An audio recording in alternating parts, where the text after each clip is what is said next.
Penerapan protokol kesehatan merupakan hal yang wajib dilaksanakan di masa pandemi COVID-19.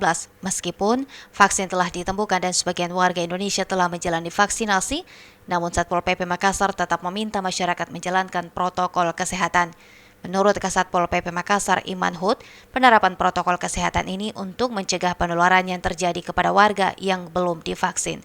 Kesehatan tetap ada surat edaran Bapak Wali Kota, termasuk jam operasional, rumah makan, kafe dan sebagainya harus dipatuhi. Dan setiap keluar rumah tetap pakai masker.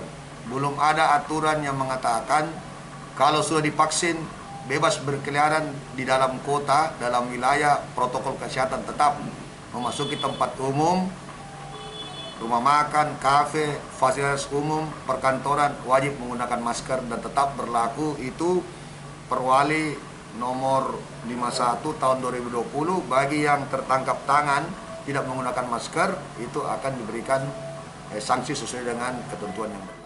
Iman menambahkan penegasan protokol kesehatan berdasarkan Perwali 51 tahun 2020 tentang protokol kesehatan di tengah pandemi COVID-19 untuk bersama-sama melawan virus asal Wuhan ini. Irah, Fajar TV dan Fajar Radio melaporkan.